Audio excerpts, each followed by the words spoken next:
ô, Luiz, como é que a pessoa pode perceber, ou como é que a gente pode ajudar uma pessoa a perceber que ela está se desconectando, está se afastando de si, está ficando distante assim do que ela deve ser com ela mesma? Tem isso? Existe uma maneira ou da pessoa perceber ou de alguém ajudar? Peraí, está na hora de separar um pouco, de você pensar. A ferramenta é a do chacrinha. Quem não se comunica, se trumbica. A arte da comunicação. Uhum. Semana passada eu estava com uma pessoa e ela está não sabe se está numa transição profissional. Entendeu? Aí eu fiz a seguinte pergunta para ela. Tá bom, vamos dizer que essa área você não vai trabalhar. O que é que você poderia fazer, certo? Uhum. Para ganhar dinheiro? Mas ela olhou para mim, como assim? Eu falei, você precisa de dinheiro, não é isso? Claro. Você não pode ficar dependendo do pai e da mãe. Assim, uma pessoa tem 30 anos, não pode ficar dependendo de pai e mãe. Apesar que hoje, se existisse a palavra adolescência, diz que a adolescência vai até 30 anos. Acho né? que vai, né? Às vezes vai um pouco mais. Vai até 35, né? 40, né? Não vou sair de casa para quê? Ó? IPTU pago, aluguel pago, comida na mesa, internet e tal. Não vai Cama, roupa lavada. Roupa lavada, não vai querer sair. E eu fiz essa pergunta para a pessoa, né? Bom, o que é que você pode fazer com os talentos que você tem, né? Uma pessoa que já tem 2 faculdades, né? Já tem um pouco de experiência na vida. Ela simplesmente disse assim, não sei. Não sei. Então a arte da pergunta começa a incomodar.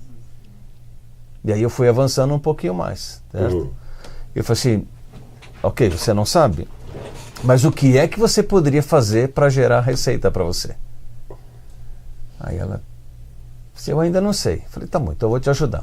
O que é que você poderia fazer para gerar receita para você? Você vê, eu não mudei a pergunta, eu só fui mudando a entonação para que aquilo fosse incomodando, tá? Para que aquilo fosse incomodando. E hoje realmente eles estão nessa questão, né? É simplesmente dizer, eu não sei. Aliás, é um dos grandes a angústia dos pais, né? O filho ou a filha está chegando no final do ensino médio, o que você vai fazer? Não sei, eu não escolhi ainda. Às vezes a gente escolhe errado, como eu era muito bom da parte de exatas, eu tinha feito colegial especializado em química, fui fazer engenharia. 2 anos e meio depois eu falei, não, realmente eu não é isso que eu quero. Ainda deu tempo ainda. Mas você escolheu. Então, mas deu tempo de voltar, fazer. Mas estou falando, numa época em que a gente começava a pensar antes, eu errei. Então, qual é a possibilidade de crescimento desse erro pensando na última hora?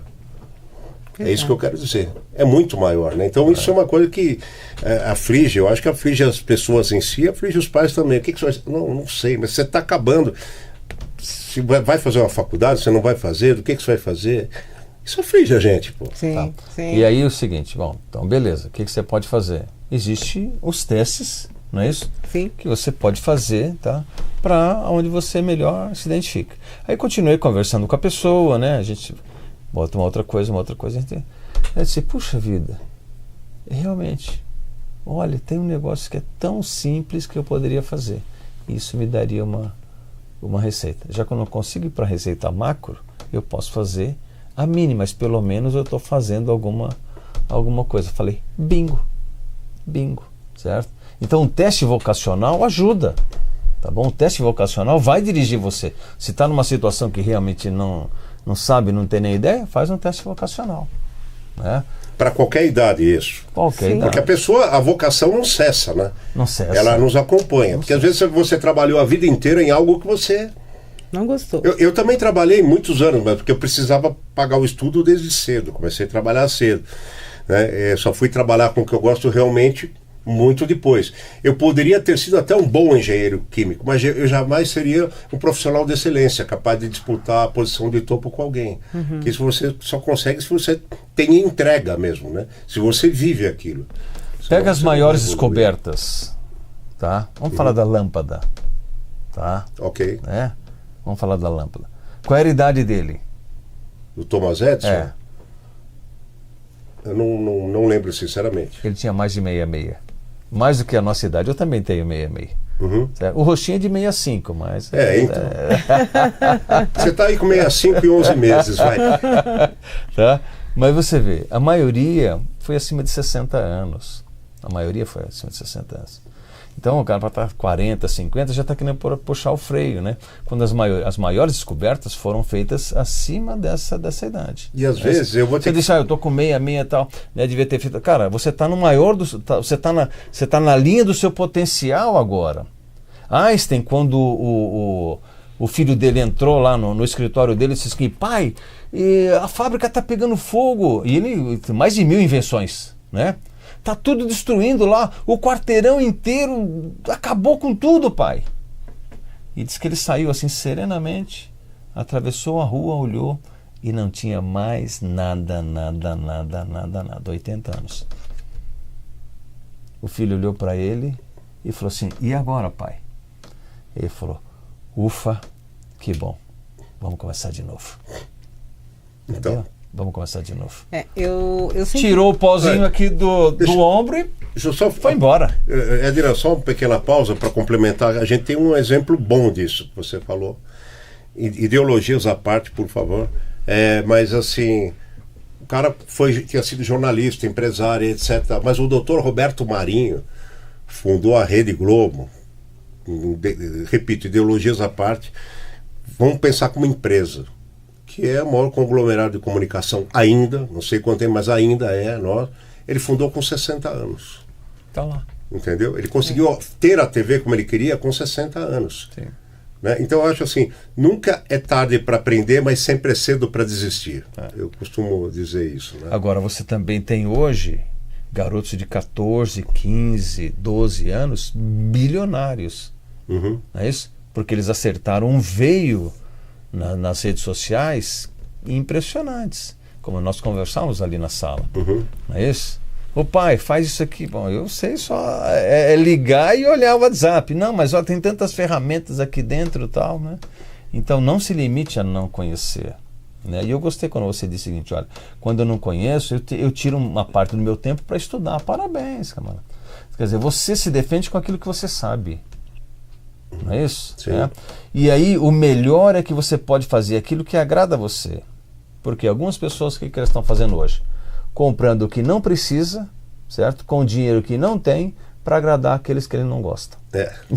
Então é terrível, né? Entendeu? Então não tenha medo de crescer, de se desenvolver, né? Sim. As ferramentas estão disponíveis. Se inscreva aí, acabamos de deixar o nosso e-mail para você, daqui um pouquinho vamos deixar nós vamos repetir. Telefone também.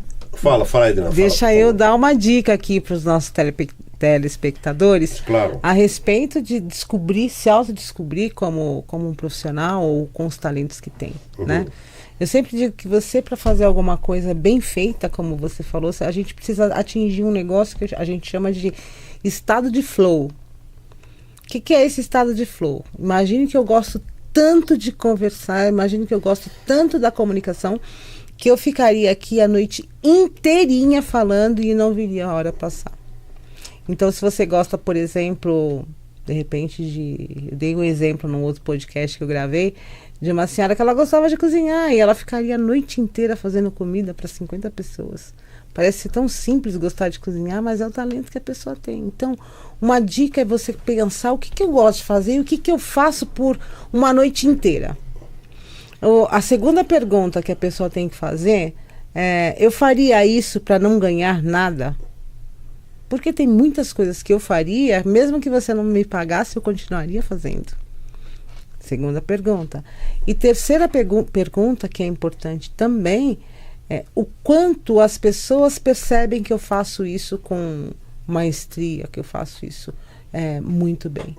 E não precisa ser grandes coisas. De repente você é um excelente engraxate, de repente você é uma pessoa que gosta, sei lá, qualquer coisa que te dê prazer, que você faça, e você faça por uma noite inteira, que você faça para não receber nada, mas você faria, e que as pessoas realmente falam: olha, ele é bom nisso, ele faz isso. Esse é seu talento. É aquele que faz brilhar seu olho. Esse é o seu talento, é nele que você precisa investir. Olha, você falou em... se você faria algo que você gosta de graça sem receber nada, então vou te dar um exemplo. Eu tenho um amigo que ele foi jornalista, trabalhava na área de esportes e conheceu de pertinho personalidades como Pelé, Ayrton Senna, jantou várias vezes com essas pessoas. E uma vez ele me contou uma coisa, ele falou que o Ayrton Senna, quando estava começando o auge dele, ele estava indo para McLaren, acho. Ele tinha saído acho que era Toleman ou Lotus, e ele deu um salto. E ele falou para esse meu amigo, eu gosto tanto do que eu faço, que se eu não tivesse aparecido ninguém para me patrocinar, eu pagaria para correr. Entendeu? Isso então, é o talento. Então, mas o prazer de viver é a verdadeira moeda da gente. O papel, ele está muito mais atrelado a uma necessidade tua com relação à tua sobrevivência e tal, do que a sua moeda fundamental, que é o prazer de viver. Senão você passa por aqui como uma planta, né? Sim. Você tem que ter um objetivo.